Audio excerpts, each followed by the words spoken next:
Welcome to episode 113, and today we are talking about the last laugh. Do you like to laugh? I love to laugh. Laughing is a great part of my life and a great part of who I am. My name actually means laughter, and so when you look at the word Isaac, that word is laughter, and God gave that name to Abraham when he had a son, and Abraham gave that laugh when God told him that he was going to have a son. And so God named Isaac laughter. And so we're going to talk about the last laugh today. Who's going to get the last laugh? Who's going to be the last one laughing? Who's going to be the last one happy? We're going to find that out today. Let somebody know sound check is on. And so we're going to be talking about episode 113, the last laugh. So let's jump right in there. We're going to have a good time today. Now, I told you I love to laugh. My wife loves to laugh. My kids, they all love laughter. We love comedy. We love looking at people make everyone else laugh. And so that's a great part of what we used to do in my family. We used to sit around and make each other laugh. And it's fun. I enjoy listening to my sons go back and forth and different things. And we always let them know that it's important that we laugh. In fact, the Bible tells us that laughter is like medicine. Look in Proverbs chapter 17, verse 22.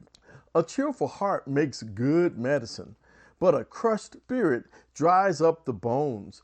And so medicine is something that we take to get our bodies feeling healthy. Well, if you just have a good belly aching laugh, it's going to help you to feel better.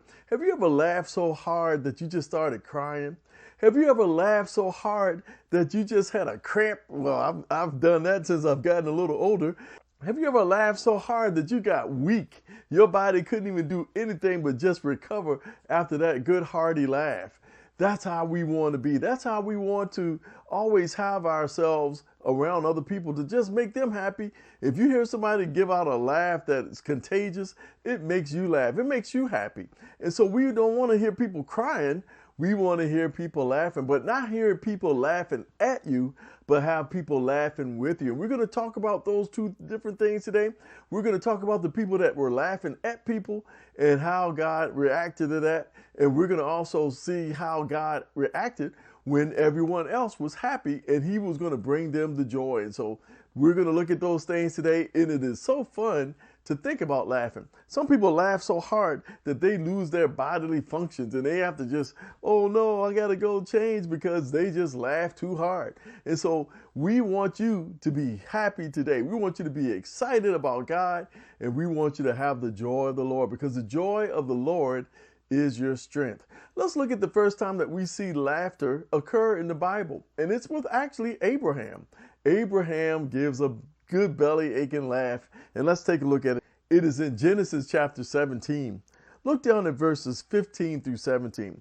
God said to Abraham, "As for Sarai, your wife, you shall not call her name Sarai, but her name will be Sarah. I will bless her, and moreover, I will give you a son by her. Yes, I will bless her, and she will be a mother of nations. Kings of peoples will come from her." Then Abraham fell on his face and laughed and said in his heart, "Will a child be born to him who is 100 years old? Will Sarah, who is 90 years old, give birth?"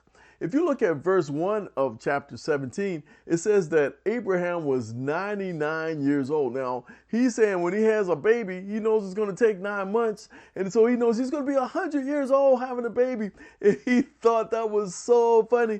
He just fell on his face and he began to laugh. He thought it was funny. But God convinced him and told him that this was really going to happen. And this time next year, you're going to have a son. And Abraham said, "Well, what about my son Ishmael?" And God said, "Yes, I'm going to continue to bless Ishmael and make him a great nation as well. But you are going to be the father of nations, and your wife is going to be the mother of kings." Now, the only way she can be the mother of kings is if she has a baby. Now, like I said, she was 90 years old. So that means she was going to be 91 when Isaac was born. And so Abraham, he was just blown away with that thing. He was so weak, he just fell on the ground and just began to laugh. And remember, Sarah also laughed, but God knew that her laugh, in fact, let's take a look at that one. Look at chapter 18. Sarah laughed within herself, saying, "After I have grown old, will I have pleasure, my Lord being old also?" Yahweh said to Abraham, "Why did Sarah laugh, saying, 'Will I really bear a child? Yet I am old?' Is anything too hard for Yahweh? At the set time, I will return to you when the season comes around, and Sarah will have a child." And in verse 15, it says, "Then Sarah denied, saying, 'I didn't laugh,' for she was afraid." He said, "No, but you did laugh." And so God knew that Sarah was laughing. Sarah was disbelieving that this thing could actually happen to her, because she knew that her body was well past the childbearing age. She knew that her organs inside for producing a baby were dead, if you want to call it that. And God had to do a resurrection in her body. God had to do a new thing so that she could actually have a child. And so in her disbelief, she doubted God and she laughed, even sarcastically, knowing that this was not possible. But nothing is impossible with God. Look at that verse again. Is anything too hard for Yahweh or the Lord or God? Nothing is too hard for God. And so that is the exciting thing. No matter what we're looking at, God can do anything to make his will come to pass in our lives. And if it means that we have to come before him with our complete faith, knowing that he can do it, then that's what we need to do. We need to laugh, and we need to know that God is on our side. Let me tell you about an incident that happened with my wife and I as we were in a theater watching a movie, and it was the type of theater where they bring you foods. Well, we went with two other friends, and they were sitting there, and I got my food, my friends got their food, but my wife didn't get hers yet. And so we looked over and we saw the waiter coming up the stairs, and we said, "Well, that must be your food." Well, that waiter fell down and dishes went everywhere. Noise was going pling, all those glass breaking sounds. And my wife lost it. She just started laughing and laughing. And that belly aching laugh went on for probably about 5 or 6 minutes. The bad part about laughing, when you have to be quiet, it's hard to stop. If something's funny and you want to laugh, it's hard to stop laughing. Let's say something happens at church where everybody's just quiet and the pastor's preaching and something funny happens. Man, it is hard not to bring that laugh out of our mouths. But we have to sometimes control it so that we won't get ourselves embarrassed and in trouble when we are bringing the attention to ourselves from laughing. But laughing is still fun. I still say I'd rather be laughing than crying. Now, one thing that I will say, I love comedians. I love watching them do their thing, especially stand-up comedians. However, I want to say this. I'd rather listen to a comedian that is clean, a comedian that is going to give some funny jokes without all the cursing. It's better to hear somebody that brings the story and brings the situation that's funny instead of bringing that corrupt communication. In fact, the Bible tells us, "Let no corrupt communication proceed out of your mouth, but that which is good to the use of edifying, that it may minister grace unto the hearers." And that's from Ephesians chapter 4, verse 29. God tells us that we can actually laugh in the face of trouble because God is going to be our protector. God is going to be the one that delivers us and brings that joy back to us. Look in Nehemiah chapter 2, verses 17 through 19.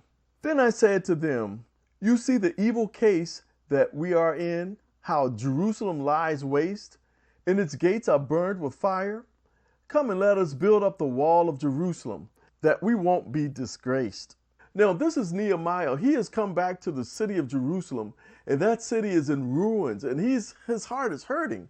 And he's decided that I'm going to put some work to it. The king has allowed him to get all the materials and all the people that he needed to put that city back together. Now, there were some people that came that didn't like that, and they decided to come and see what was going on in the city. Let's keep reading. Look at verse 18. "I told them of the hand of my God, which was good on me, and also of the king's words that he had spoken to me. They said, 'Let's rise up and build.' So they strengthened their hands for the good work. But when Sanballat the Horonite, and Tobiah the servant, the Ammonite, and Geshem the Arabian heard it, they ridiculed us and despised us, and said, 'What is this thing that you are doing? Will you rebel against the king?'" Now, these men came back and they decided to tell Nehemiah that he was doing the wrong thing. And when we look at the King James Version of verse 19, it says, They laughed us to scorn. In other words, they were laughing at us and at the work that we were doing. They were like, you can't get this work done. There's no way you're going to do it. It's impossible. And in fact, you're doing something against the king. Now, God was the one that told the king to have Nehemiah put that city back together again. God was the one that gave favor to Nehemiah through the king. And so Sanballat, Tobiah, and Geshem, they were the ones that were trying to discourage Nehemiah. We know that at the end of that story, the whole city was built and Nehemiah was able to get it done. And Sanballat, Tobiah, all of those people, they had to eat crow. They had to go back and they had to basically apologize for what they had done to Nehemiah, and to try to discourage him. They were put to shame. And so who has the last laugh? The people of God have the last laugh, because God is going to stand up for them. He's going to stand up for those that are righteous. Look at Job chapter 5, verse 20 through 22.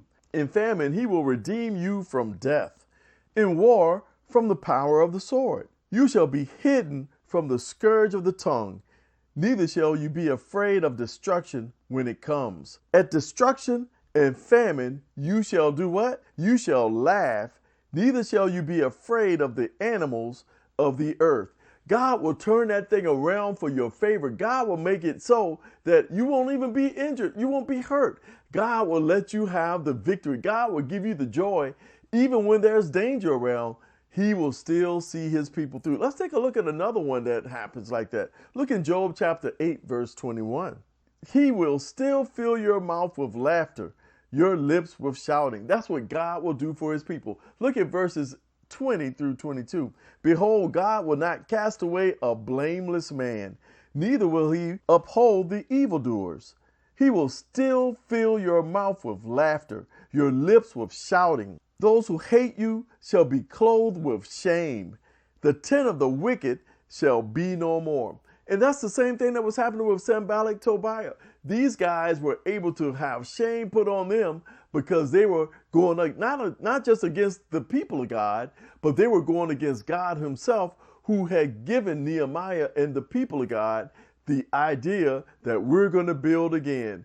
No matter what it looked like to the world, God said do it. No matter how impossible it looked, God said do it. No matter how many people were coming up against him to say you can't do it, you can do it. And God will give you the joy. He will give you the strength. And you will know that it is God doing it, because you know in yourself, I can't do this. But God will give you the victory over every last thing that comes to being just like that. And so I'm excited today. We're going to have to continue this next time because we're out of time for today. But I want you to know, who will have the last laugh? I'll give it to you. God will have the last laugh. We'll be laughing too, because we are on God's side and we are with him and he is with us. And so we are going to laugh together. We're going to be strong together. We're going to be excited and happy together. Blessings to you. I'll see you next week.